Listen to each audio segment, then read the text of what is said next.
오늘 들려드릴 사연은 정말 믿기 어려운 실화입니다. 저는 그날 밤 며느리 방에서 나오는 남자를 목격했습니다. 그런데 그 남자는 제 아들이 아니었어요. 스무 해 동안 손자라고 믿고 키웠던 아이가 사실은 완전히 남의 피였다는 걸 알게 된 그 순간, 제 온 세상이 무너져 내렸죠. 더 기가 막힌 건 제가 그 아이 명의로 수십억 원의 재산을 이미 넘겨줬다는 사실이었습니다. 한 가정이 어떻게 이렇게 철저히 속임수에 당할 수 있는지, 믿음이라는 게 얼마나 무서운 독이 될 수 있는지 지금부터 들려드릴게요. 저는 올해 71살 박수정입니다. 남편 창호와 함께 작은 제조업체를 운영하며 평생을 성실하게 살아왔어요. 젊은 시절부터 새벽같이 일어나 밤늦게까지 일하며 가정을 꾸려왔죠. 저희 부부에게는 하나뿐인 아들 민준이가 있었어요. 그 아들이 30살에 결혼을 했고 1년 뒤 손자를 낳아주었습니다. 지훈이라는 이름의 그 아이를 정말 하늘이 내린 선물처럼 여겼죠. 하지만 지금 돌이켜보니 처음부터 이상한 점들이 있었어요. 며느리 은영이가 임신했을 때부터 뭔가 석연치 않은 구석이 많았거든요. 임신 초기에 입덧이 심하다며 친정에 가서 2달 넘게 지내더니 갑자기 배가 불러온 채로 돌아왔어요. 그때는 단순히 친정어머니 손맛이 좋아서 몸이 좋아진 거라고 생각했습니다. 은영이는 처음 저희 집에 며느리로 들어왔을 때부터 어딘지 모르게 거리감이 느껴지는 아이였어요. 26살의 예쁜 아가씨였는데 말수가 적고 항상 뭔가 숨기는 듯한 표정을 짓고 있었죠. 아들 민준이는 대학교 동아리에서 만났다고 했는데 둘이 사귄 지 얼마 안 돼서 급작스럽게 결혼을 하게 됐다고 하더라고요. 그때 남편 창호가 저에게 말했어요. 여보, 뭔가 이상하지 않소? 아이들이 너무 급하게 결혼을 하려고 하는데. 하지만 저는 젊은 사람들이 사랑하면 빨리 결혼할 수도 있는 거라고 생각했죠. 게다가 은영이가 착해 보였거든요. 조용하고 예의 바른 게 우리 집 며느리로는 괜찮겠다 싶었어요. 결혼식도 소박하게 치렀습니다. 은영이 친정에서는 부모님과 몇몇 친척들만 왔고 뭔가 분위기가 어색했어요. 은영이 아버지는 말수가 적으셨고 어머니는 계속 불안해하는 모습이었죠. 그때는 딸을 시집 보내는 마음이 그런가 보다 했는데 지금 생각해보니 뭔가 다른 이유가 있었던 것 같아요. 신혼생활을 시작한 민준이와 은영이는 저희 집 2층에서 살았습니다. 처음 몇 달은 평온했어요. 은영이도 나름대로 집안일을 도와주려고 노력하는 것 같았고 민준이도 행복해 보였거든요. 하지만 결혼한 지 3달 만에 은영이가 임신 소식을 알려왔을 때 뭔가 이상하다는 생각이 들기 시작했어요. 임신 초기부터 은영이의 행동이 수상했거든요. 산부인과 검진을 혼자 다닌다며 저나 민준이가 따라가는 걸 극구 말렸어요. 혼자 가는 게 편해요 라고 하면서 말이죠. 그리고 임신 중에도 자주 외출을 했어요. 친구들을 만난다고 하면서 하루 종일 나가 있곤 했죠. 민준이에게 물어봐도 은영이가 원하는 대로 해주고 싶어요 라고만 하더라고요. 아들이 아내를 배려하는 마음은 좋았지만 뭔가 지나치게 허용적인 것 같아서 걱정이 됐어요. 하지만 며느리와 사이가 나빠지는 건 원치 않았기 때문에 그냥 참고 지켜봤죠. 임신 중기가 되자 은영이는 입덧이 심해졌다며 친정에 가서 지내겠다고 했어요. 친정 어머니가 돌봐주는 게 좋겠다면서 말이죠. 저는 며느리니까 시어머니인 제가 돌봐주는 게 맞다고 생각했는데 은영이는 친정 어머니가 더 편하다고 고집을 부렸어요. 결국 은영이는 2달 넘게 친정에서 지냈습니다. 그 사이 민준이는 주말마다 처가에 가서 아내를 보살폈어요. 저희는 가끔씩 안부 전화로만 소식을 들을 뿐이었죠. 임신 중인 며느리를 제대로 돌봐주지 못하는 것 같아서 마음이 무거웠어요. 그런데 이상한 일이 있었어요. 어느 날 민준이가 회사 일로 출장을 간 주말이 있었는데, 그때 은영이에게 안부 전화를 했더니 목소리가 이상하더라고요. 뭔가 당황한 듯한 목소리로 지금 좀 바빠요 라고 하면서 급하게 전화를 끊어버렸어요. 그날 밤 민준이에게 전화해서 물어봤더니 은영이가 몸이 안 좋아서 일찍 잤대요 라고 하더라고요. 임신 후기가 되어서야 은영이가 다시 저희 집으로 돌아왔어요. 그런데 배가 정말 많이 불러 있더라고요. 2달 사이에 이렇게 배가 나올 수 있나 싶을 정도로 말이에요. 하지만 임신은 개인차가 있는 거니까 그러려니 했죠. 출산 예정일이 다가오자 은영이는 또 이상한 요구를 했어요. 분만은 친정 근처 병원에서 하겠다고 하는 거예요. 그 병원 의사 선생님을 믿는다면서 말이죠. 민준이도 은영이가 원하는 병원에서 낳는 게 좋을 것 같아요. 라고 동조했어요. 결국 은영이는 친정 근처 병원에서 아이를 낳았습니다. 저희는 출산 소식을 뒤늦게 들었어요. 민준이가 전화로 아들을 낳았어요. 라고 기쁘게 알려왔죠. 얼마나 기뻤는지 몰라요. 첫 손자가 태어난 거잖아요. 병원에 달려가서 갓 태어난 지훈이를 봤을 때 그 감동을 지금도 잊을 수가 없어요. 작고 빨간 아기가 제 품에 안겨 있을 때 정말 세상을 다 가진 기분이었어요.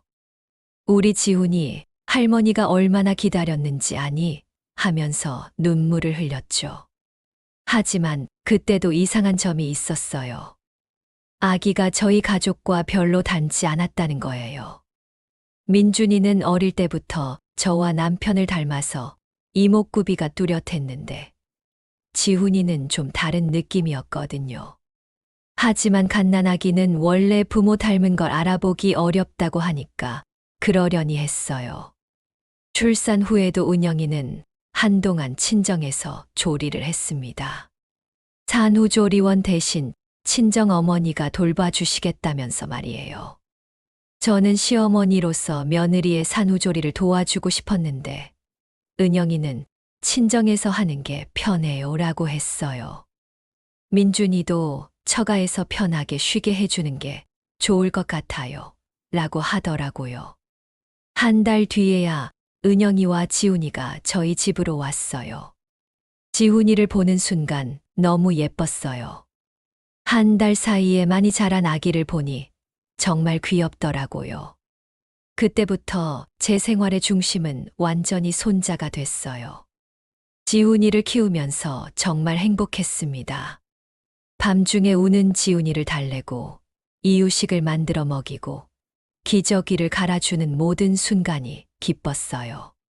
손자라는 게 이렇게 소중한 존재인 줄 몰랐어요. 하지만 여전히 의문스러운 점들이 있었어요. 지훈이가 자라면서도 저희 가족과 닮은 구석을 찾기가 어려웠거든요. 특히 눈매나 코 모양이 완전히 달랐어요.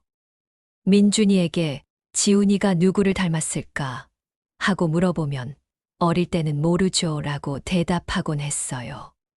그런데 더 이상한 건 은영이의 행동이었어요. 지훈이가 돌이 지나서부터 은영이가 자주 외출을 하기 시작했어요.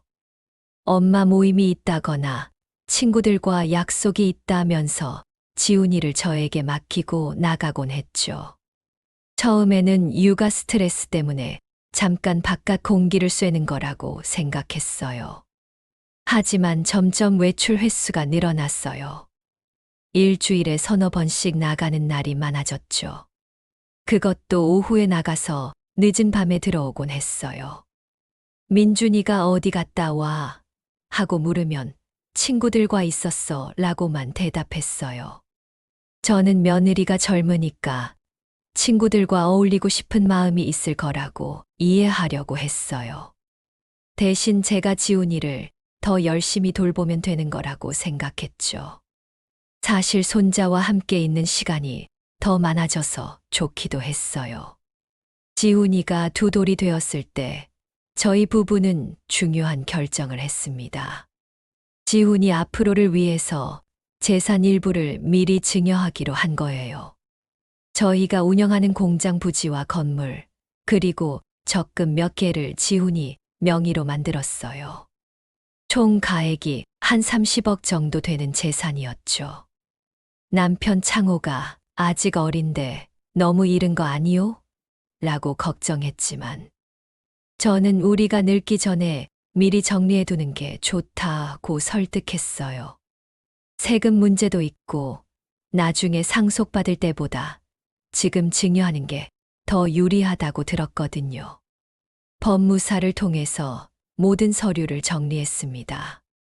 지훈이는 아직 어리니까 법정 대리인은 아버지인 민준이로 했어요. 하지만 실질적으로는 저희가 관리하기로 했죠. 지훈이가 성인이 될 때까지는 저희가 재산을 지켜주겠다고 다짐했어요. 그 무렵부터 은영이의 행동이 더 이상해지기 시작했어요.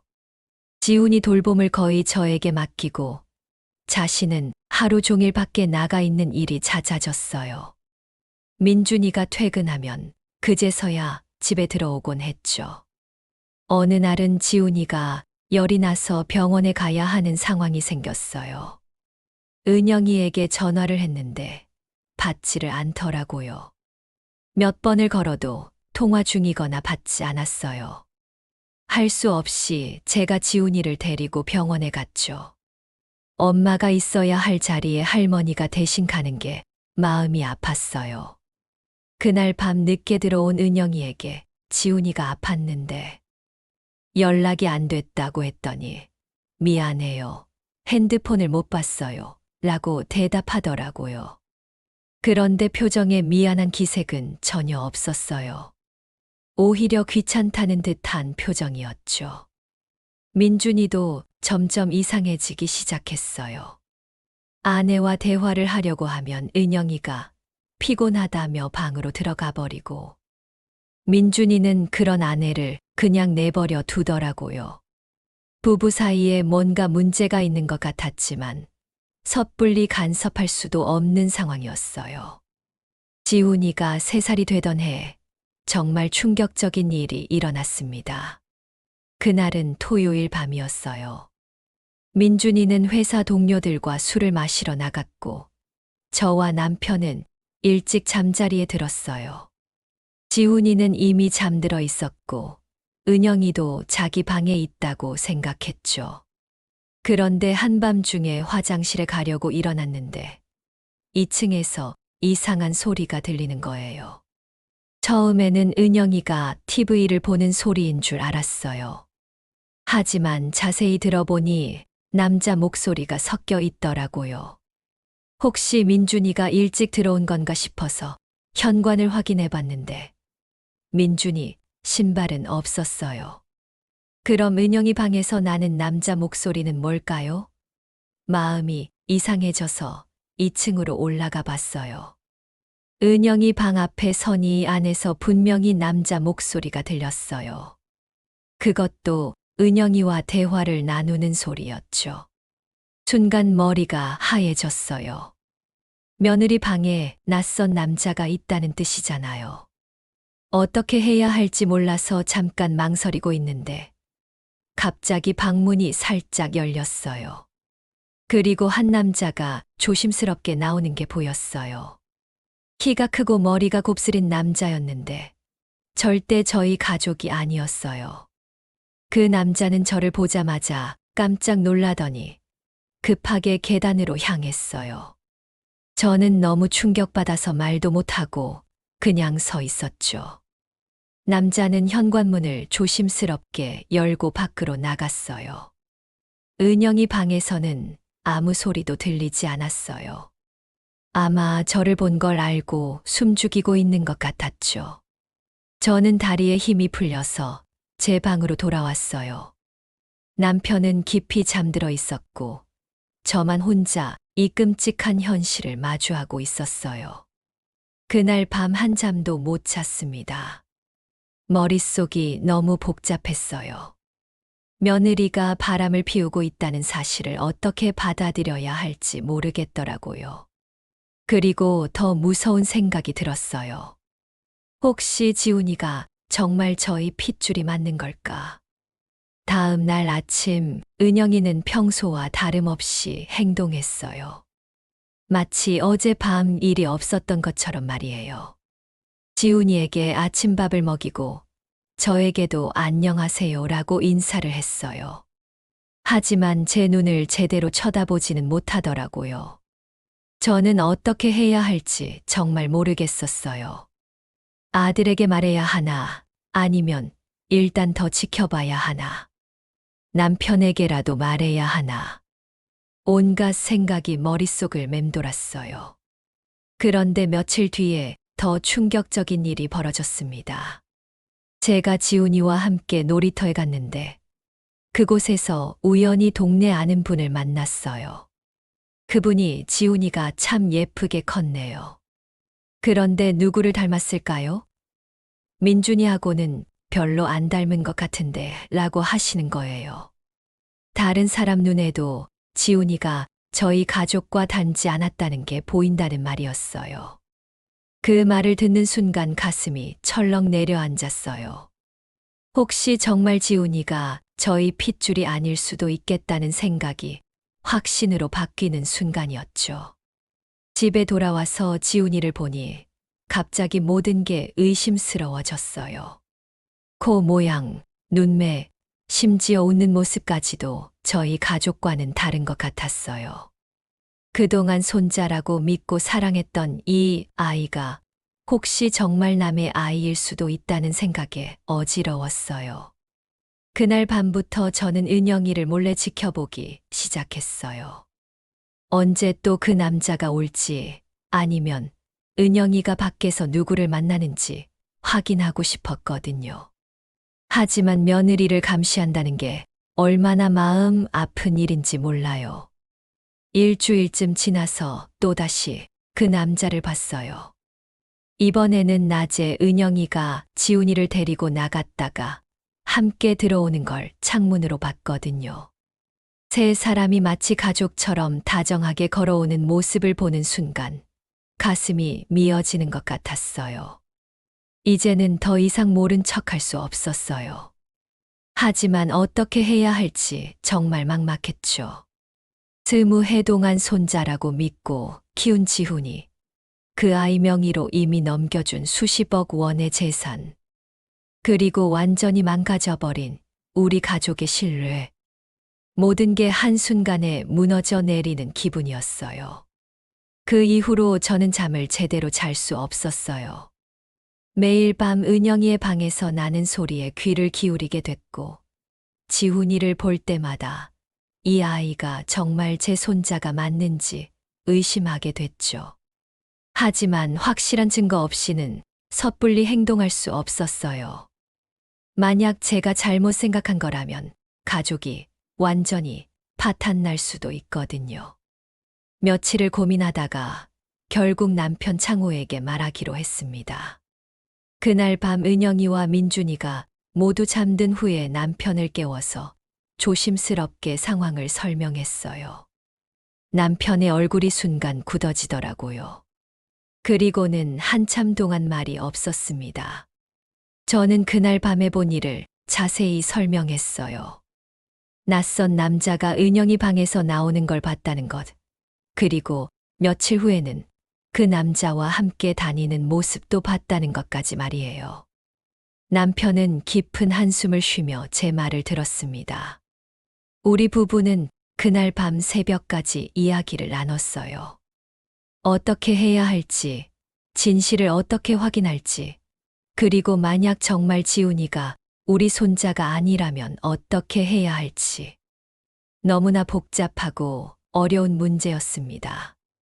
다음 날부터 저희 부부는 은밀하게 은영이의 행동을 관찰하기 시작했어요. 은영이가 외출할 때마다 어디로 가는지, 누구를 만나는지 확인하려고 했죠. 하지만 며느리를 미행한다는 게 쉬운 일이 아니더라고요. 일주일쯤 지난 어느 날, 은영이가 또 친구 만나러 간다며 나갔어요. 남편이 이번에는 직접 따라가 보겠다고 하더라고요. 저는 불안한 마음으로 집에서 기다렸습니다. 2시간 뒤에 돌아온 남편의 표정을 보는 순간, 제 예감이 맞다는 걸 알 수 있었어요. 남편의 얼굴이 창백해져 있었거든요. 은영이가 시내 한 카페에서 그 곱슬머리 남자와 만났다고 했어요. 둘이 손을 잡고 있었고 마치 연인처럼 다정한 모습이었다고 하더라고요. 더 충격적인 건 그 남자가 지훈이와 닮은 구석이 있다는 거였어요. 30 중반쯤 돼 보이고 키가 크고 곱슬머리인데 지훈이와 비슷한 면이 있다고 했거든요. 그 말을 들은 순간 온몸에 소름이 돋았습니다. 지훈이와 닮았다는 건 그 남자가 지훈이의 친아버지일 가능성이 높다는 뜻이잖아요. DNA 검사를 해봐야 한다는 결론에 도달했어요. 하지만 DNA 검사를 하려면 지훈이의 머리카락이나 침 같은 검체가 필요했습니다. 그리고 비교할 수 있는 아들 민준이의 검체도 필요했고요. 몰래 검사를 진행하는 것도 쉽지 않았어요. 며칠을 고민하다가 인터넷으로 개인 DNA 검사 업체를 찾아봤습니다. 요즘은 집에서 간단하게 검체를 채취해서 보내면 결과를 알려주는 서비스가 있더라고요.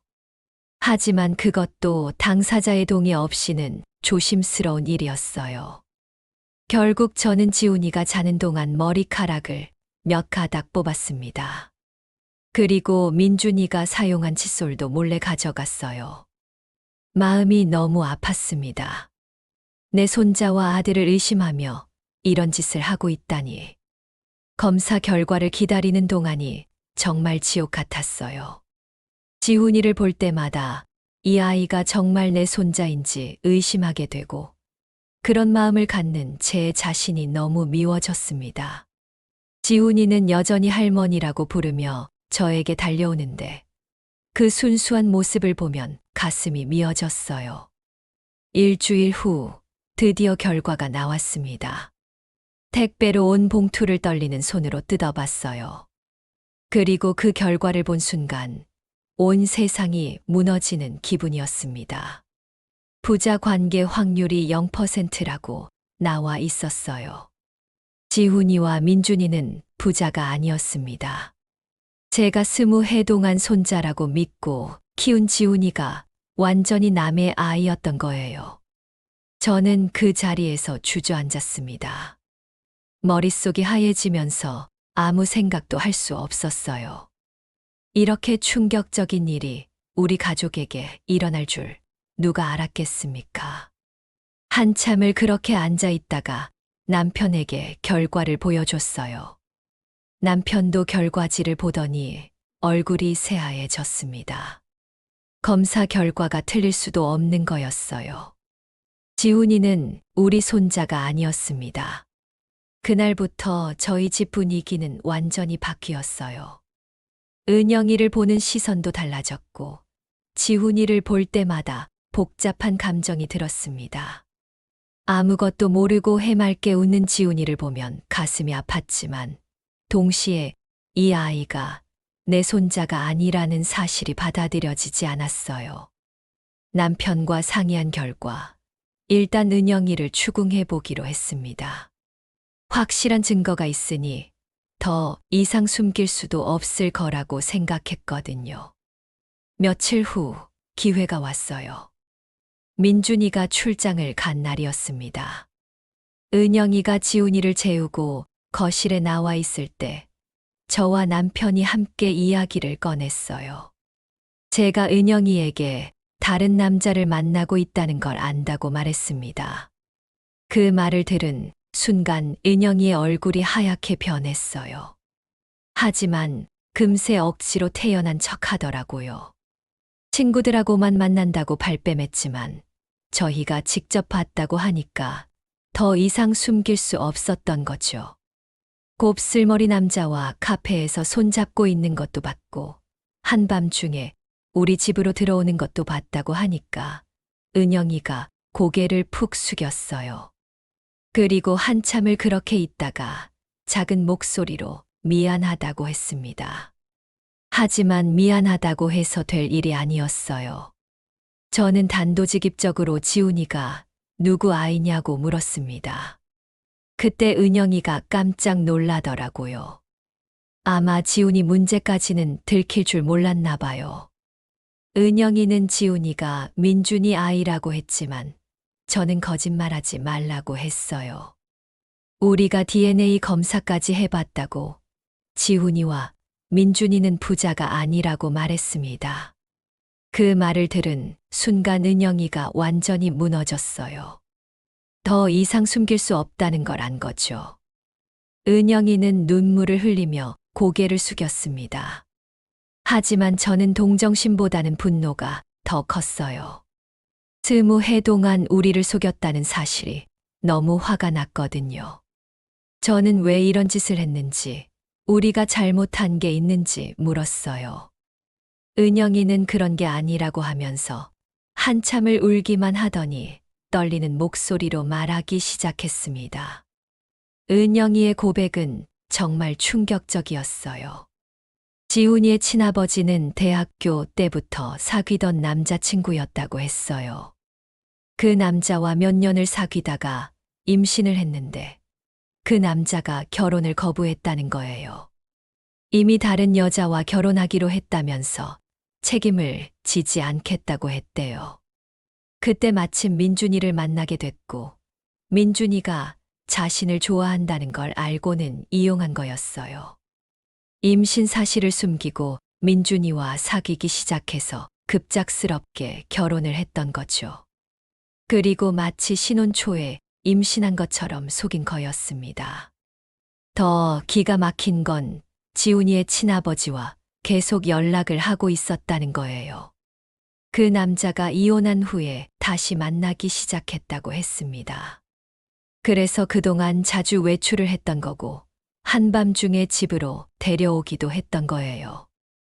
은영이는 처음에는 그냥 놀아날 생각이었는데 시간이 지나면서 그 남자에 대한 감정을 완전히 끊을 수가 없었다고 했어요. 특히 지훈이가 그 남자를 너무 많이 닮아서 볼 때마다 생각이 났다는 거예요. 저는 은영이의 말을 들으면서 너무 화가 났습니다. 우리 가족을 이렇게 철저히 이용했다는 게 믿어지지 않았어요. 그동안 얼마나 정성스럽게 지훈이를 키웠는데 그 모든 게 거짓말 위에 세워진 거였잖아요. 더 화가 난 건 재산 문제였어요. 저희가 지훈이 명의로 넘겨준 30억 원의 재산이 결국 남의 아이 앞으로 간 거잖아요. 그 돈으로 지훈이가 좋은 교육도 받게 해주고 장례를 준비해 주려고 했는데 모든 게 허실이 된 거죠. 제가 그 재산을 어떻게 할 거냐고 물었을 때 은영이는 돌려주겠다고 했어요. 하지만 이미 지훈이 명의로 된 재산을 되돌리는 것도 쉬운 일이 아니었습니다. 법적인 절차를 거쳐야 하고 세금 문제도 복잡했거든요. 그날 밤 은영이와의 대화를 마친 후 저희 부부는 정말 막막했어요. 이제 어떻게 해야 할지, 민준이에게는 어떻게 말해야 할지, 그리고 지훈이는 어떻게 해야 할지. 모든 게 복잡하고 어려웠습니다.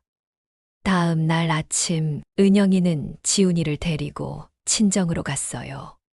저희에게 시간을 달라고 했습니다. 민준이가 출장에서 돌아오기 전에 자신이 먼저 정리를 하고 싶다고 하더라고요. 은영이가 떠나고 나니 집 안이 너무 조용했어요. 그동안 지훈이의 웃음소리와 제잘거림으로 가득했던 집이 갑자기 썰렁해진 거죠. 비록 남의 아이였지만 20해 동안 함께 살면서 정이 들었는데 갑자기 사라지니까 허전했어요. 하지만 동시에 분노도 컸습니다. 우리 가족이 이렇게 철저히 속임을 당했다는 게 너무 억울했어요. 특히 민준이가 얼마나 충격을 받을지 생각하니까 마음이 아팠습니다. 자신의 아이라고 믿고 키운 지훈이가 완전히 남의 아이라는 걸 알게 되면 어떤 기분일까요? 이틀 후 민준이가 출장에서 돌아왔어요. 집에 은영이와 지훈이가 없는 걸 보고는 어디 갔냐고 물었습니다. 저는 민준이를 거실로 불러서 모든 사실을 말해야 했어요. 처음에 민준이는 제 말을 믿지 못했습니다. 은영이가 바람을 피웠다는 것도, 지훈이가 자신의 아이가 아니라는 것도 믿을 수 없다고 하더라고요. 하지만 DNA 검사 결과를 보여주자 민준이의 얼굴이 새하얘졌어요. 민준이는 한참 동안 아무 말도 못했습니다. 그러더니 갑자기 화를 내기 시작했어요. 왜 자신에게 먼저 얘기하지 않았냐고, 왜 몰래 DNA 검사까지 했냐고 소리를 지르더라고요. 하지만 그건 화풀이였어요. 진짜로는 너무 충격받아서 어떻게 해야 할지 모르겠다는 거였죠. 민준이는 그날 밤 술을 많이 마셨어요. 평소에 술을 거의 안 마시는 아이가 소주를 몇 병이나 비웠어요. 그러면서 자신이 얼마나 지훈이를 사랑했는지, 얼마나 좋은 아버지가 되려고 노력했는지 이야기하더라고요. 다음 날 민준이는 은영이에게 전화를 걸었어요. 만나서 이야기하자고 했습니다. 그리고 며칠 후에 은영이가 혼자 집으로 왔어요. 지훈이는 친정에 맡겨두고 온 거였습니다. 민준이와 은영이가 나눈 대화는 정말 처참했어요. 민준이는 왜 자신을 속였는지, 왜 이렇게 오랫동안 거짓말을 했는지 물었어요. 은영이는 미안하다고만 반복했습니다. 가장 아픈 건 민준이가 지훈이에 대해 물었을 때였어요. 자신이 정말 아버지처럼 사랑했던 지훈이를 이제 어떻게 해야 하냐고 물었거든요. 은영이는 지훈이도 민준이를 아빠라고 부르며 따른다고, 자신들이 이혼하더라도 지훈이와는 계속 만나줬으면 좋겠다고 했어요. 하지만 민준이는 그럴 수 없다고 했습니다. 남의 아이를 자신의 아들이라고 생각하며 살 수는 없다고 하더라고요. 그 말을 들은 은영이가 울음을 터뜨렸어요. 결국 두 사람은 이혼하기로 합의했습니다. 지훈이는 은영이가 키우기로 했고, 재산 문제는 법적으로 정리하기로 했어요. 저희가 지훈이 명의로 넘겨준 재산도 되돌리는 절차를 진행하기로 했습니다. 은영이가 마지막으로 저희에게 정말 미안하다고 사과했어요. 자신 때문에 가족이 이렇게 된 게 죄송하다고 하더라고요. 하지만 저는 미안하다는 말로 될 일이 아니라고 생각했어요. 20해 동안 우리 가족을 속이고 우리의 사랑과 정성을 이용한 죄는 너무 컸거든요. 그렇게 은영이는 우리 집을 떠났습니다.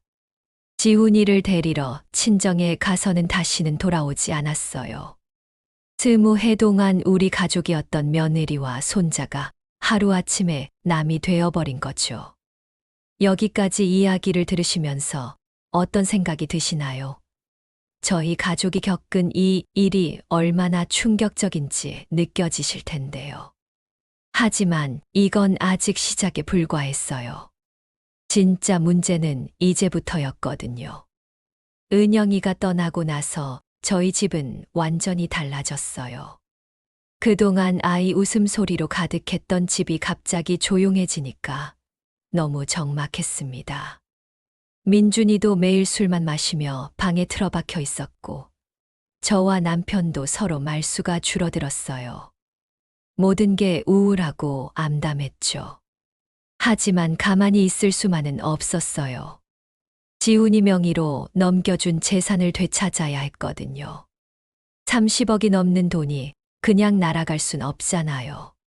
저희는 법무사를 찾아가서 상담을 받았습니다. 법무사는 상황을 듣더니 어려운 얼굴을 했어요. 이미 정식으로 증여가 완료된 재산을 되돌리는 건 쉽지 않다고 하더라고요. 특히 미성년자 명의로 된 재산은 더욱 복잡하다고 했습니다. 사기나 기망에 의한 증여라는 걸 법적으로 입증해야 한다는 거예요. 저희는 변호사를 선임하기로 했습니다. 이런 복잡한 일은 전문가의 도움 없이는 해결할 수 없을 것 같았거든요. 변호사는 우선 은영이를 상대로 사기 혐의로 고소하자고 제안했어요. 거짓말로 우리 가족을 속여서 재산상 이익을 취했다는 이유였죠. 하지만 문제가 있었어요. 지훈이는 아무 잘못이 없는 아이인데 그 아이 명의의 재산을 빼앗는 것처럼 보일 수 있다는 거였어요. 법원에서도 미성년자의 이익을 최우선으로 고려하기 때문에 쉽지 않을 거라고 했습니다. 그래도 포기할 수는 없었어요. 저희는 모든 증거를 모아서 소송을 준비했습니다. DNA 검사 결과, 은영이의 불륜 증거, 그리고 처음부터 거짓말로 결혼했다는 증거들을 하나하나 수집했어요. 소송 준비를 하면서 더 충격적인 사실들을 알게 됐습니다. 은영이가 임신했을 때 친정에서 보낸 2달 동안 사실은 그 남자와 함께 지냈다는 거예요. 친정 어머니도 모든 사실을 알고 있었으면서 저희를 속이는데 가담했던 거죠. 더 기가 막힌 건 결혼 전부터 이미 계획된 일이었다는 거였어요. 은영이가 민준이와 사귈 때부터 저희 집 재정 상황을 미리 파악하고 있었다는 증거가 나왔거든요. 민준이가 저희 집 외아들이고 사업을 하고 있으니까 재산이 있을 거라고 생각한 거였어요. 이런 사실들을 알게 되니까 더욱 화가 났습니다. 저희가 단순히 속은 게 아니라 처음부터 노린 바가 있었던 거잖아요. 순진한 우리 아들을 이용해서 우리 가족의 재산을 노렸던 거였어요. 소송이 시작되자 은영이 쪽에서도 변호사를 선임했어요. 그리고 예상치 못한 주장을 했습니다. 자신들은 아무것도 요구한 적이 없는데 저희가 일방적으로 증여했다는 거예요. 그리고 지훈이가 비록 혈연 관계는 없지만 20해 동안 손자처럼 키워왔으니까 정당한 권리가 있다고 주장했어요. 정말 어이없는 소리였지만 법적으로는 일리가 있는 주장이었어요. 실제로 저희가 지훈이를 손자로 생각하고 자발적으로 재산을 증여했다는 건 사실이었거든요. 비록 거짓말에 속아서였지만 말이에요. 재판이 진행되면서 더 많은 진실들이 드러났습니다. 은영이의 친정 식구들이 법정의 증인으로 나왔는데 그들의 증언을 들으니까 정말 기가 막혔어요. 은영이 어머니는 딸이 임신했을 때부터 모든 걸 알고 있었대요. 그리고 민준이가 좋은 신랑감이라며 딸에게 적극 권했다고 했습니다. 재산도 있고 착한 남자니까 속여서라도 결혼하라고 부추겼다는 거예요. 더 충격적인 건 지훈이의 친아버지 이야기였어요. 그 남자는 이미 결혼한 상태에서 은영이와 바람을 피운 거였어요. 그러다가 은영이가 임신하자 이혼하겠다고 했지만 자신의 부인이 재벌가 딸이라 이혼하면 재산을 다 잃는다며 책임을 회피했던 거죠. 그래서 은영이가 민준이와 결혼해서 아이를 키우는 게 모두에게 좋다고 합의했다는 거예요. 그 남자도 나중에 이혼하면 은영이와 정식으로 결혼하겠다고 약속했고 그 약속을 믿고 은영이가 우리 집에 시집 온 거였습니다. 이런 사실들을 알게 되니까 정말 분노가 치밀었어요. 저희 가족이 완전히 이용당했다는 게 명확해진 거잖아요. 단순한 불륜이 아니라 처음부터 계획적인 사기였던 거예요. 하지만 재판은 생각보다 쉽게 풀리지 않았어요. 상대방 변호사가 꽤 유능했거든요. 지훈이가 비록 혈연 관계는 없지만 20해 동안 실질적인 손자 역할을 했다는 점을 강조했어요. 그리고 저희가 자발적으로 증여했다는 점도 계속 주장했습니다. 더 문제가 된 건 민준이의 증언이었어요. 민준이는 법정에서 지훈이에 대한 애정을 완전히 부정할 수 없었거든요. 비록 속았다는 걸 알게 됐지만 그동안 정말 아들처럼 사랑했던 게 사실이라고 했어요. 그 증언 때문에 저희 쪽이 불리해졌어요. 민준이 본인도 지훈이를 사랑했다고 인정했는데 어떻게 완전히 사기라고 할 수 있냐는 거였죠. 상대방 변호사는 이 점을 계속 파고들었어요. 재판이 길어지면서 변호사 비용도 만만치 않았어요. 이미 몇 천만 원을 써버렸는데 승소 가능성은 반반이라고 하더라고요. 남편은 그냥 포기하자고 했어요. 돈과 시간만 낭비하고 있다는 거였죠. 하지만 저는 포기할 수 없었습니다. 이렇게 당하고만 있을 수는 없잖아요. 우리 가족이 받은 상처와 모욕을 그냥 넘어갈 수는 없었어요. 끝까지 가보자고 남편을 설득했습니다. 그런데 재판이 진행되던 중에 정말 예상치 못한 일이 일어났어요. 은영이의 친아버지가 갑자기 나타난 거예요.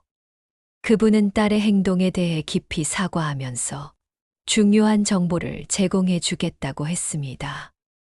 은영이 아버지의 증언은 정말 충격적이었어요. 은영이가 대학 시절부터 이미 여러 남자들과 관계를 가졌고 그 과정에서 임신과 낙태를 반복했다는 거예요. 지훈이도 사실 몇 번째 임신인지 모르겠다고 하더라고요. 더 놀라운 건 은영이가 민준이와 사귈 때도 다른 남자들과 동시에 만나고 있었다는 거였어요. 그러다가 임신이 되자 그 중에서 가장 조건이 좋은 민준이를 선택한 거라고 했습니다. 아버지로서 너무 부끄럽다면서 눈물을 흘리더라고요. 이런 증언이 나오자 상황이 완전히 바뀌었어요. 은영이의 행동이 단순한 실수가 아니라 습관적이고 계획적인 행위라는 게 드러난 거죠. 법원에서도 이런 증거들을 보고는 저희 쪽에 유리하게 판단하기 시작했어요. 하지만 여전히 지훈이 문제는 남아 있었어요. 아이에게는 아무 잘못이 없는데 그 아이의 재산을 빼앗는 건 옳지 않다는 의견이 많았거든요. 특히 아동보호 단체에서도 관심을 갖기 시작해서 복잡해졌어요. 그때 저는 중요한 결정을 했습니다. 지훈이를 위해서 일부 재산은 그대로 두겠다고 선언한 거예요.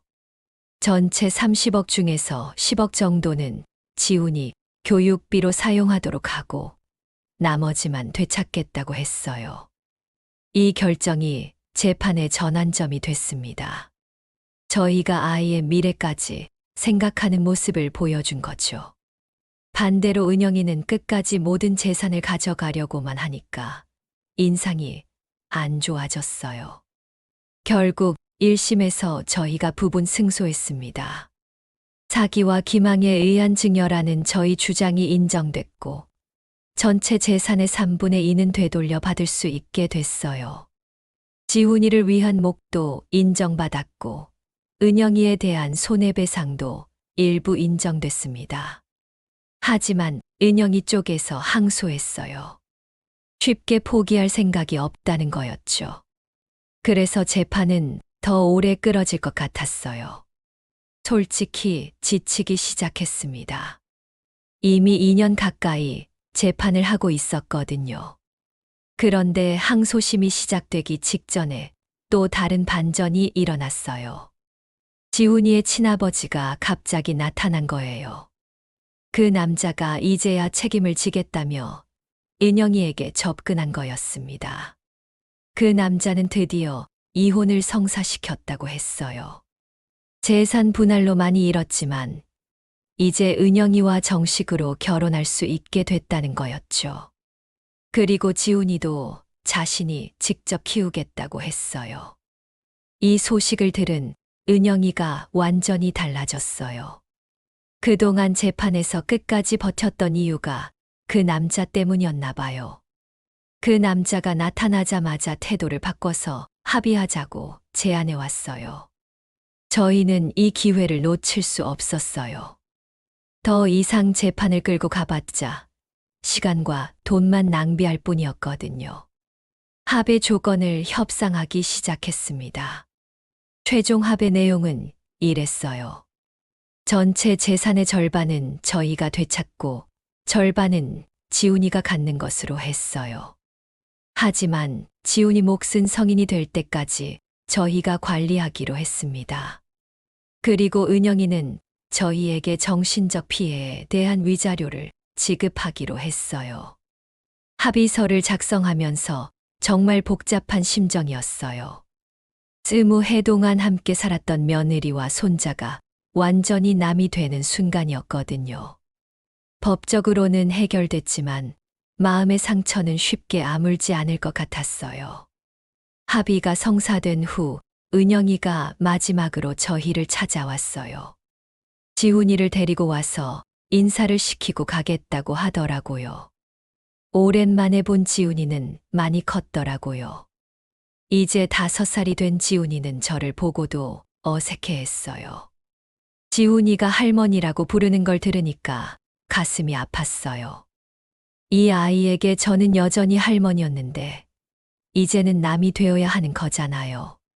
20해 동안의 정을 하루아침에 끊어야 한다는 게 너무 힘들었어요. 은영이는 정말 미안하다고 또 한 번 사과했어요. 자신의 잘못으로 모든 사람이 상처받게 됐다면서 눈물을 흘리더라고요. 하지만 저는 더 이상 그 눈물을 믿을 수 없었어요. 너무 많이 속아왔거든요. 지훈이와의 마지막 인사도 정말 아팠어요. 아이는 왜 할머니 집에 못 오는지 모르겠다는 표정이었거든요. 앞으로는 새 아빠와 함께 살 거라고 하니까 고개를 끄덕이긴 했지만 뭔가 이해하지 못하는 것 같았어요. 그렇게 은영이와 지훈이는 저희 곁을 완전히 떠났습니다. 몇 달 후에 은영이가 그 남자와 결혼했다는 소식을 들었어요. 지훈이도 새 아버지의 성을 따르게 됐다고 하더라고요. 재산 문제는 해결됐지만 마음의 상처는 쉽게 낫지 않았어요. 특히 민준이가 많이 힘들어했어요. 자신이 아버지라고 생각했던 지훈이를 더 이상 볼 수 없다는 게 너무 아팠던 거죠. 민준이는 한동안 우울증에 시달렸어요. 술도 많이 마시고 일도 제대로 못하고 사람들과 만나는 것도 피했어요. 상담을 받으라고 해도 거부했고 새로운 만남에 대해서도 완전히 마음을 닫아버렸어요. 저와 남편도 마찬가지였어요.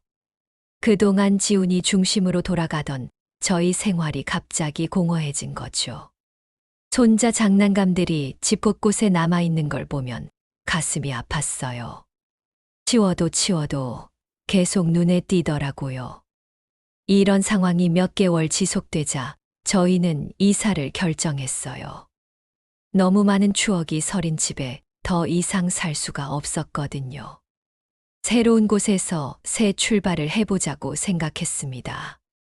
이사를 준비하면서 지훈이와 관련된 물건들을 정리해야 했어요. 장난감, 옷, 사진들. 모든 게 추억이었지만 이제는 버려야 할 것들이었어요. 사진첩을 넘기면서 눈물이 많이 났습니다. 하지만 그 과정에서 저희는 중요한 깨달음을 얻었어요. 비록 혈연 관계는 없었지만 지훈이와 함께한 시간들이 완전히 무의미하지는 않았다는 거예요. 그 아이를 통해 저희도 많은 행복을 느꼈던 게 사실이었거든요. 물론 속임을 당했다는 분노와 배신감은 여전했어요. 하지만 지훈이 개인에 대한 원망은 점점 줄어들었습니다. 아이에게는 아무 잘못이 없었으니까요. 모든 건 어른들의 욕심과 거짓말 때문이었어요. 새 집으로 이사한 후에도 가끔 지훈이 소식을 들었어요. 새 아버지와 잘 지내고 있다는 이야기였어요. 복잡한 마음이었지만 그 아이가 행복하게 자라고 있다니 다행이라는 생각도 들었어요. 하지만 이 모든 일이 끝난 건 아니었어요. 더 큰 시련이 저희를 기다리고 있었거든요. 그 시련은 저희가 전혀 예상하지 못한 곳에서 찾아왔습니다. 새 집에서 생활한 지 반년쯤 지났을 때였어요. 저희는 서서히 일상을 되찾아가고 있었습니다. 민준이도 상담을 받으면서 조금씩 나아지고 있었고, 저와 남편도 새로운 환경에 적응하며 마음의 상처를 치유하고 있었어요. 그런데 어느 날 갑자기 경찰서에서 연락이 왔어요. 은영이와 관련해서 조사를 받아야 한다는 거였습니다. 처음에는 무슨 일인지 몰라서 당황했는데 경찰서에 가보니 정말 충격적인 사실을 알게 됐어요. 은영이가 사기 혐의로 체포됐다는 거였어요. 그런데 피해자가 저희만이 아니었습니다. 은영이는 저희와 비슷한 수법으로 다른 가정들도 속였던 거예요. 총 3가정이 피해를 당했다고 하더라고요. 경찰 조사에 따르면 은영이의 범행 수법이 정말 치밀했어요. 먼저 조건 좋은 남자를 물색한 다음 임신한 상태에서 접근해서 마치 그 남자의 아이인 것처럼 속이는 거였어요. 그렇게 결혼한 후에 시댁의 재산을 노리는 거였죠. 더 놀라운 건 은영이가 이런 일을 여러 번 반복했다는 거예요. 저희 이전에도 한 번 결혼했다가 이혼한 적이 있었는데 그때도 같은 수법을 썼다고 했습니다. 그 남자도 아이가 자신의 핏줄이 아니라는 걸 나중에 알게 됐다고 하더라고요. 정말 소름이 돋았어요. 저희가 처음이 아니었다는 거잖아요. 은영이는 이미 이런 사기를 전문적으로 하고 있었던 거였어요. 저희가 얼마나 순진했는지 깨달았습니다. 경찰에서는 저희에게 피해 상황을 자세히 진술해달라고 했어요. 저는 그동안 겪었던 모든 일들을 처음부터 끝까지 말씀드렸습니다. DNA 검사 결과, 재산 피해액, 정신적 고통 등등 모든 걸 다 말했어요. 조사 과정에서 다른 피해자 가족들도 만나게 됐어요. 모두 저희와 비슷한 상황이었습니다. 아들이 사기 결혼을 당했고 손자라고 생각했던 아이가 남의 아이였다는 거예요. 그분들도 엄청난 재산 피해를 입었다고 하더라고요. 그 중에서도 가장 심한 피해를 당한 분이 있었어요. 그 집은 아예 집까지 팔아서 손자 교육비로 쓰려고 했는데 나중에 모든 게 거짓말이었다는 걸 알고는 완전히 파산 지경까지 갔다고 했어요. 들으니까 너무 안타까웠습니다. 이런 이야기들을 들으면서 저는 분노보다는 허탈감이 더 컸어요. 우리가 당한 일이 얼마나 계획적이고 전문적인 범죄였는지 알게 된 거죠. 저희의 순수한 가족애를 이렇게 악용했다니 정말 용서할 수 없었어요.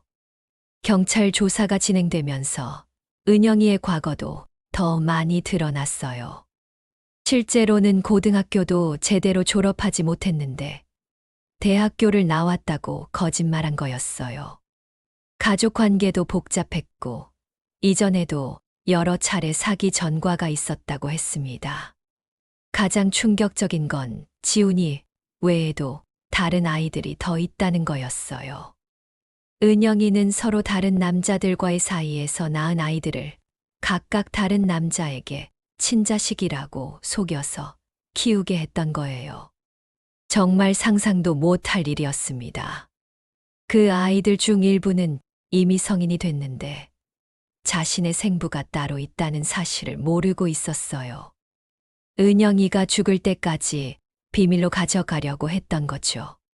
하지만 이번 수사 과정에서 모든 게 드러나게 된 거였어요. 재판이 시작되자 언론에서도 관심을 갖기 시작했어요. 한 여자가 여러 가정을 상대로 이런 치밀한 사기를 쳤다는 게 뉴스가 된 거죠. 저희는 익명 처리를 요청했지만 사건의 전모가 공개되면서 주변에서도 알게 되는 분들이 생겼어요. 처음에는 창피했어요. 우리 가족이 이렇게 크게 속았다는 게 알려지는 게 부끄러웠거든요. 하지만 시간이 지나면서 생각이 바뀌었습니다. 이런 일이 더 이상 다른 가정에서는 일어나지 않았으면 좋겠다는 마음이 더 컸어요. 재판 과정에서 은영이를 다시 보게 됐어요.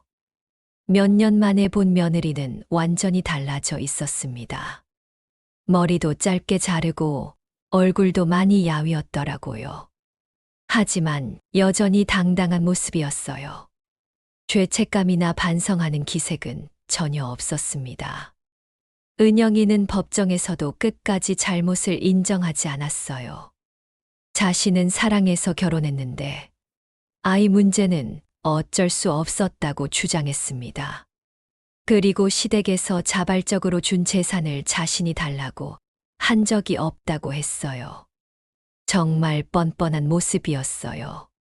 그동안 저희가 어떤 마음으로 그 아이를 키웠는지, 얼마나 정성을 들였는지 전혀 이해하지 못하는 것 같았어요. 아니면 알면서도 모른 척하는 거였겠죠. 검찰에서는 은영이에게 징역 5년을 구형했어요. 상습 사기와 문서 위조, 그리고 정신적 피해 등을 종합해서 나온 형량이었어요. 다른 피해자들도 모두 엄벌을 원한다고 진술했습니다. 하지만 은영이의 변호사는 계속 선처를 호소했어요. 아이들을 키워야 한다는 이유였죠. 특히 지훈이가 아직 어리니까 엄마가 필요하다고 했어요. 하지만 그런 변명이 통할 리 없었습니다. 판결은 징역 4년이었어요. 검찰 구형보다는 조금 적었지만 실형이 선고된 거죠.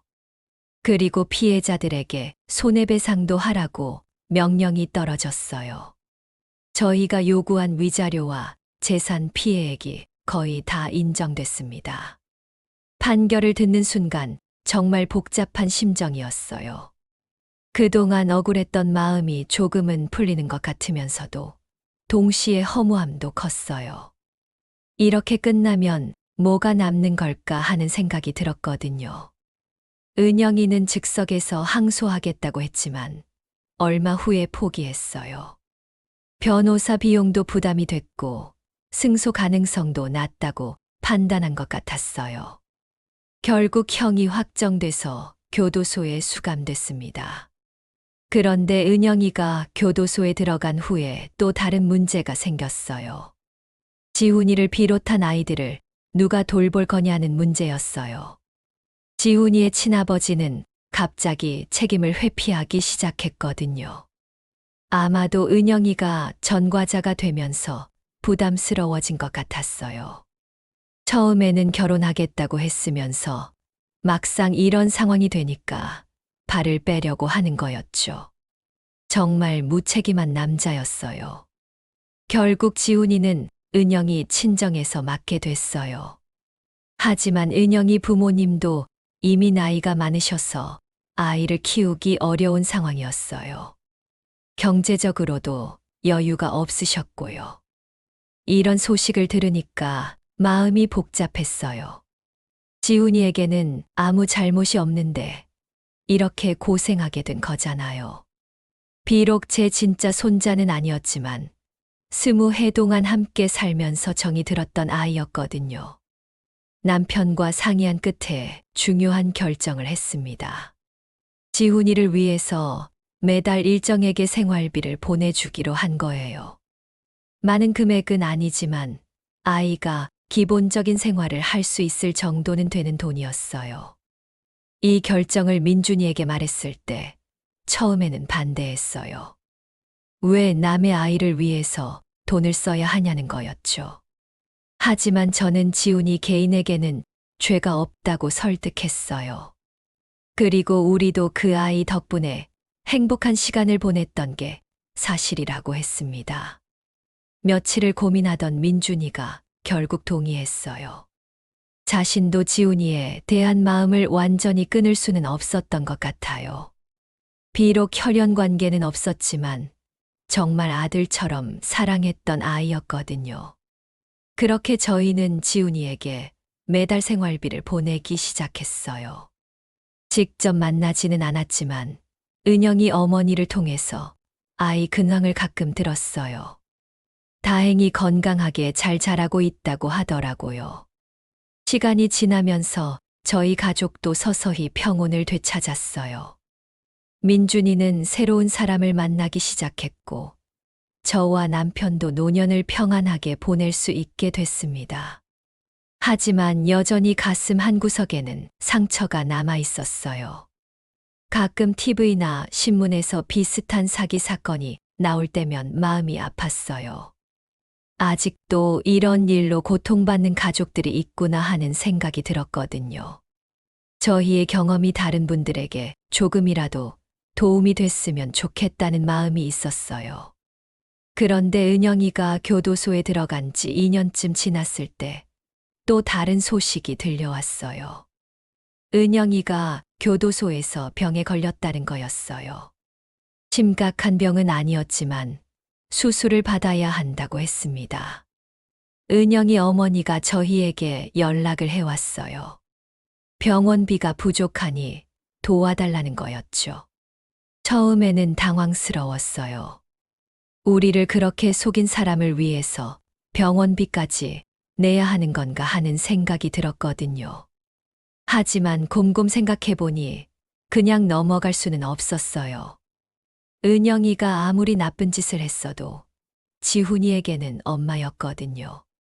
엄마가 아프면 아이도 힘들 거라는 생각이 들었습니다. 결국 저희는 병원비를 지원해 주기로 했어요.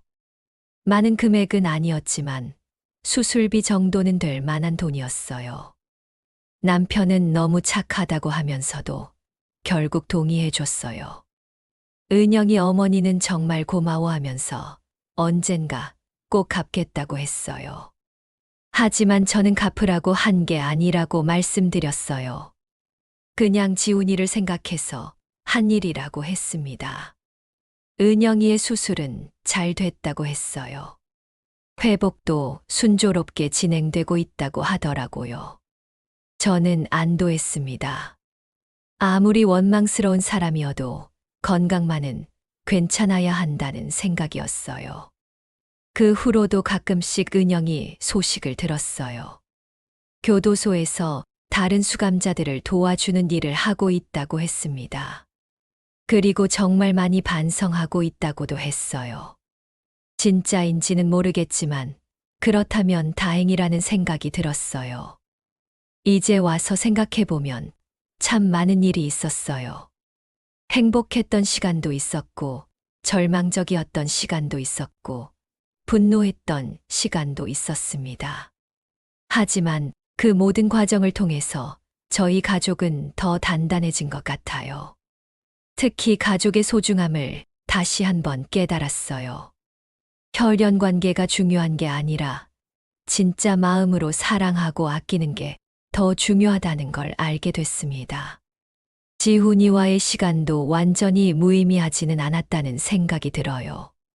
그리고 사람을 너무 쉽게 믿어서는 안 된다는 것도 배웠습니다. 하지만 그렇다고 해서 모든 사람을 의심하며 살 수는 없잖아요. 적당한 경계심은 갖되 따뜻한 마음은 잃지 않으려고 노력하고 있어요. 지금도 가끔 지훈이 생각이 나요. 그 아이가 건강하게 잘 자라고 있는지, 좋은 사람들을 만나서 사랑받으며 살고 있는지 궁금해요. 언젠가 성인이 되면 진실을 알게 될 텐데, 그때 너무 충격받지 않았으면 좋겠어요. 은영이가 출소하기 한 달 전쯤 되었을 때였어요. 갑자기 은영이 어머니로부터 전화가 왔습니다. 은영이가 출소하면 지훈이와 함께 어디론가 이사를 갈 계획이라는 거였어요. 새로운 곳에서 다시 시작하고 싶다고 하더라고요. 저는 복잡한 심정이었어요. 한편으로는 다행이라는 생각도 들었고, 다른 한편으로는 아쉬움도 있었습니다. 지훈이와 완전히 멀어지게 되는 건 아닌가 하는 걱정도 됐어요. 은영이 어머니는 그동안 저희가 도와준 것에 대해 정말 감사하다고 몇 번이나 말씀하셨어요.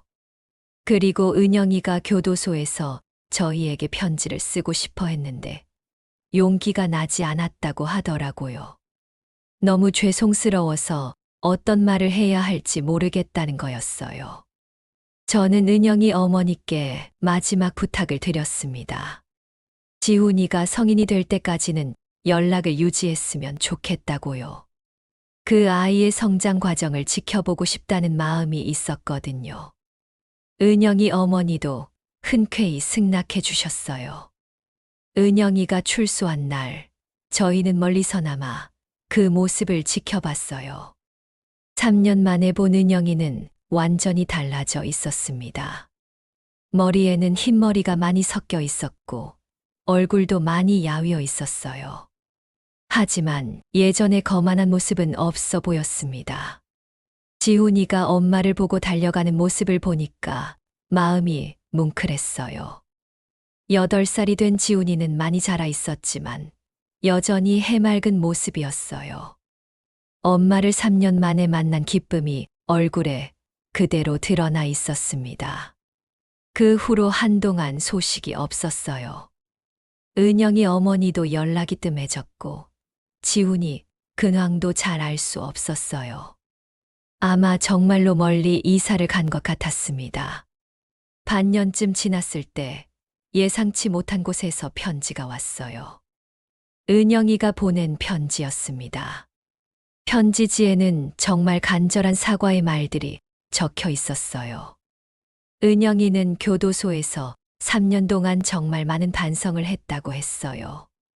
자신이 얼마나 나쁜 짓을 했는지, 얼마나 많은 사람들에게 상처를 줬는지 깨달았다고 했습니다. 특히 저희 가족에게는 정말 용서받을 수 없는 일을 했다고 인정했어요. 편지에는 지훈이 이야기도 있었어요. 지훈이가 가끔 할머니 생각을 한다고 하더라고요. 왜 할머니를 못 만나는지 물어볼 때마다 마음이 아프다고 했습니다.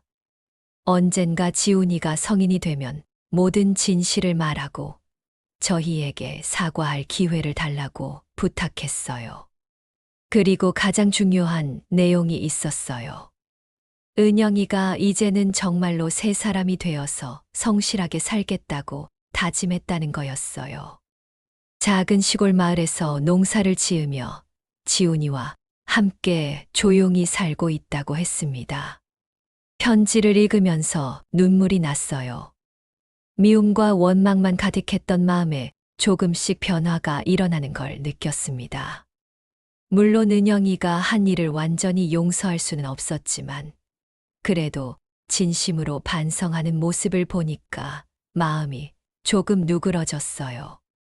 저도 은영이에게 답장을 써서 보냈습니다. 아직은 만나기 어렵지만 정말로 변했다면 다행이라고 했어요. 그리고 지훈이를 잘 키워달라고 부탁했습니다. 그 후로 은영이와는 1년에 한두 번 정도 편지를 주고받게 됐어요. 지훈이 근황을 알려주는 편지였는데 다행히 그 아이는 건강하게 잘 자라고 있었어요. 시골 학교에서 공부도 열심히 하고 친구들과도 잘 지낸다고 했습니다. 민준이도 그 무렵 새로운 사람을 만났어요. 회사 후배였는데 착하고 따뜻한 여자였어요. 처음에는 조심스러워했지만 점점 마음을 열게 됐습니다. 저희도 그 여자를 정말 마음에 들어 했어요. 1년 후에 민준이가 재혼했어요. 이번에는 정말 조심스럽게 모든 걸 확인했죠. 상대방의 과거도 자세히 알아봤고 가족들도 여러 번 만나봤어요. 다행히 정말 좋은 분이었고 민준이도 행복해했습니다. 새 며느리 수진이는 은영이와는 완전히 달랐어요. 정직하고 성실했고 저희 가족을 진심으로 대해줬습니다. 민준이의 과거 이야기도 다 들었지만 전혀 개의치 않는다고 했어요. 오히려 민준이가 많이 힘들었을 거라며 위로해 주더라고요. 수진이와 민준이 사이에 아이가 생겼을 때는 정말 기뻤어요. 이번에는 진짜 제 손자였거든요. DNA 검사 같은 건 필요 없었어요. 민준이를 쏙 빼닮은 아들이 태어났습니다. 진우라는 이름을 지어준 새 손자를 보니까 마음이 벅찼어요. 지훈이를 처음 봤을 때와는 전혀 다른 감정이었어요. 혈육의 정이라는 게 이런 거구나 하는 걸 새삼 깨달았습니다. 하지만 동시에 지훈이 생각도 많이 났어요. 그 아이도 이렇게 작고 예뻤는데 이제는 벌써 10살이 넘었겠구나 하는 생각이 들었거든요. 시간이 정말 빨리 지나간다는 걸 느꼈어요. 진우가 돌이 되던 해 은영이로부터 특별한 편지가 왔어요. 지훈이가 이제 중학생이 됐는데 공부를 정말 열심히 해서 전교 1등을 했다는 소식이었어요. 그리고 미술에도 재능이 있어서 상을 여러 번 받았다고 하더라고요. 편지를 읽으면서 뿌듯한 마음이 들었어요. 지훈이가 건강하게 잘 자라고 있다는 소식이 정말 기뻤거든요. 비록 제 진짜 손자는 아니었지만 어릴 때 제가 정성껏 돌본 아이였잖아요. 은영이는 편지에서 지훈이가 가끔 어릴 때 이야기를 한다고 했어요. 할머니가 해준 밥이 제일 맛있었다고, 할머니와 함께 놀던 게 제일 재미있었다고 말한다는 거예요. 그 말을 전해 들으니까 눈물이 나더라고요. 그리고 지훈이가 나중에 꼭 할머니를 다시 만나고 싶다고 한다는 이야기도 있었어요. 물론 지금은 모든 진실을 모르지만 언젠가는 알게 될 텐데 그때 할머니에게 인사드리고 싶다고 한다는 거였어요. 저도 언젠가는 지훈이를 다시 만나고 싶다는 생각이 들었어요. 그 아이가 성인이 되어서 모든 진실을 알게 된 후에 만난다면 서로에게 좋은 시간이 될 수 있을 것 같았거든요. 시간은 정말 빠르게 지나갔어요. 진우도 벌써 5살이 됐고 저희 부부는 70을 훌쩍 넘겼습니다. 건강도 예전 같지 않았지만 가족들과 함께하는 일상이 행복했어요. 그런데 진우가 5살이 되던 해 정말 뜻밖의 일이 일어났어요. 지훈이로부터 직접 편지가 온 거였어요. 이제 고등학생이 된 지훈이가 스스로 편지를 써서 보낸 거였습니다. 지훈이는 편지에서 자신이 이제 모든 진실을 알게 됐다고 했어요. 엄마로부터 들었다는 거였어요. 자신이 할머니의 진짜 손자가 아니라는 것, 그리고 그동안 얼마나 많은 상처를 드렸는지 안다고 했습니다. 하지만 지훈이는 그럼에도 불구하고 할머니가 자신을 키워준 3년이 인생에서 가장 행복한 시간이었다고 했어요. 할머니의 사랑 덕분에 지금까지 잘 자랄 수 있었다고 감사 인사를 전했습니다. 그리고 대학에 가면 꼭 할머니를 찾아뵙고 싶다고 했어요. 그때까지 건강하게 계시라고 부탁하면서 할머니가 길러준 손자로서 자랑스러운 사람이 되겠다고 약속했어요. 편지를 읽으면서 정말 많이 울었어요. 그동안 마음 한구석에 남아있던 상처가 모두 치유되는 기분이었어요. 지훈이가 이렇게 훌륭하게 자라줘서 너무 고마웠습니다. 저도 지훈이에게 답장을 썼어요. 그동안 얼마나 보고 싶었는지, 그리고 건강하게 잘 자라줘서 얼마나 자랑스러운지 말했습니다. 언제든 보고 싶으면 찾아오라고도 했어요. 그 후로 지훈이와는 정기적으로 편지를 주고받게 됐어요. 학교 생활 이야기, 장래 희망, 일상의 소소한 이야기들을 나누면서 다시 가까워질 수 있었어요. 작년에 지훈이가 대학에 합격했다는 소식을 들었을 때는 정말 기뻤어요. 서울의 좋은 대학교에 미술학과로 입학했다고 하더라고요. 어릴 때부터 그림을 좋아했는데 결국 그 길을 선택한 거였어요. 지훈이는 대학 입학 후에 정말로 저희를 찾아왔어요. 20년 만에 다시 만난 지훈이는 완전히 어른이 되어 있었습니다. 키도 훨씬 커졌고 얼굴도 성숙해져 있었어요. 처음에는 서로 어색했지만 금세 편해졌어요. 지훈이가 어릴 때 기억을 많이 하고 있어서 옛날 이야기도 나누고 그동안의 근황도 들을 수 있었어요.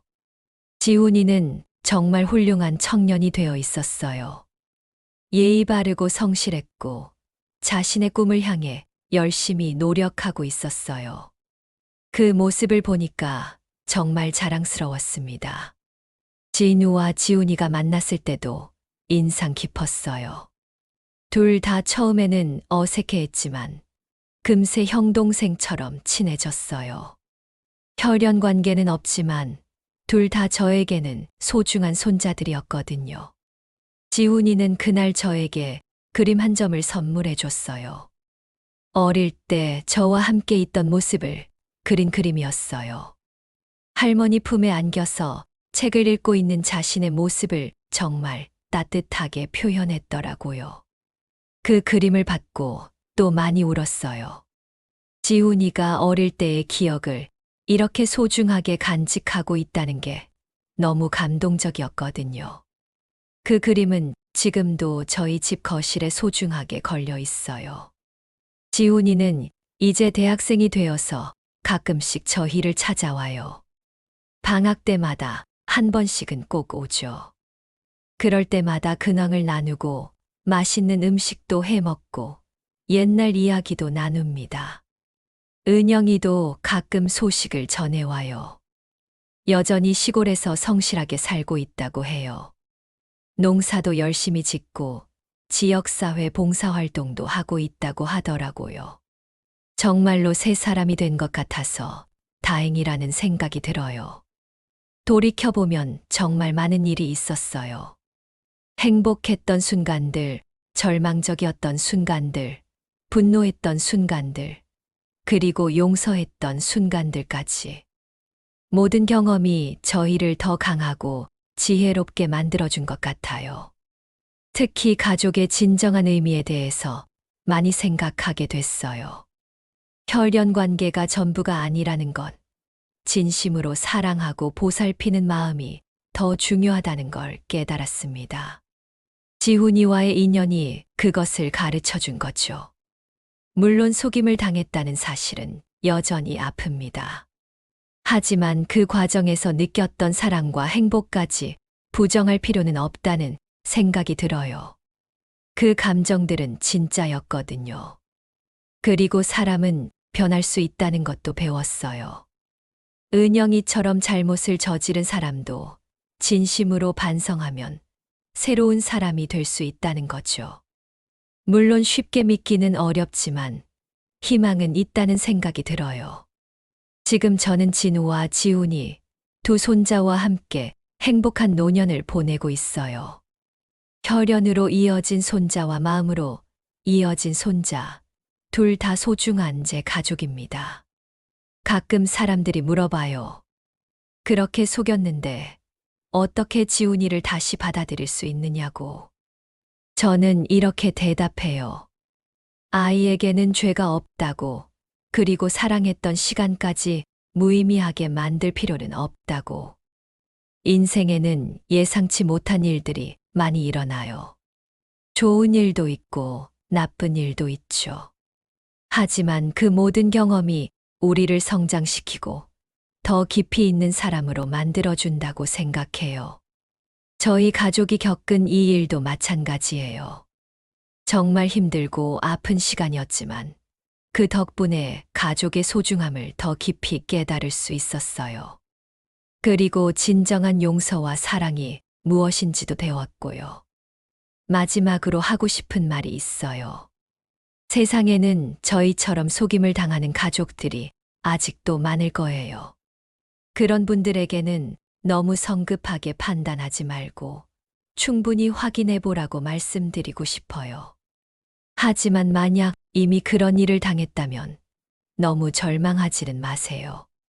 시간이 지나면 상처도 치유되고 새로운 관점에서 바라볼 수 있게 돼요. 그리고 그 경험이 여러분을 더 현명하고 강한 사람으로 만들어줄 거예요. 사랑했던 시간까지 부정할 필요는 없어요. 비록 속임을 당했을지라도 그때 느꼈던 사랑과 행복은 진짜였으니까요. 그 추억들은 여러분의 소중한 자산이 될 거예요. 그리고 용서할 수 있다면 용서하세요. 용서는 상대방을 위한 게 아니라 자신을 위한 거예요. 미움과 원망으로 사는 것보다 용서하고 사는 게 훨씬 행복하거든요. 지금도 저는 지훈이로부터 가끔 안부 연락을 받아요. 대학 생활이 어떤지, 그림 공부는 잘 되고 있는지, 새로운 꿈은 무엇인지, 그런 이야기들을 나누면서 할머니로서의 행복을 느끼고 있어요. 진우도 이제 7살이 되어서 정말 똘똘해요. 형 지훈이를 무척 따르고 저와 남편을 정말 사랑해줘요. 이런 평범한 일상이 얼마나 소중한지 새삼 깨닫고 있습니다. 오늘 이 이야기를 들어주신 여러분께 정말 감사해요. 저희 가족의 아픈 경험이 누군가에게는 도움이 되었으면 좋겠어요. 그리고 여러분도 각자의 자리에서 가족과 함께 행복한 시간 보내시길 바라요. 세상에는 정말 많은 일들이 일어나지만 결국 가장 중요한 건 사랑이라는 생각이 들어요. 진심으로 사랑하고, 진심으로 용서하고, 진심으로 감사할 줄 아는 마음. 그것이 우리가 가져야 할 가장 소중한 것이 아닐까요? 긴 이야기를 끝까지 들어주셔서 정말 고맙습니다. 여러분은 이 이야기를 들으시면서 어떤 생각이 드셨나요? 가족의 의미, 사랑의 진정성, 용서의 힘에 대해서 한번 생각해 보시고 댓글로 여러분의 소중한 의견을 나눠주시면 정말 감사하겠어요. 저희 모두 더 따뜻하고 현명한 마음으로 살아갈 수 있기를 바라면서 오늘 이야기를 마치겠습니다.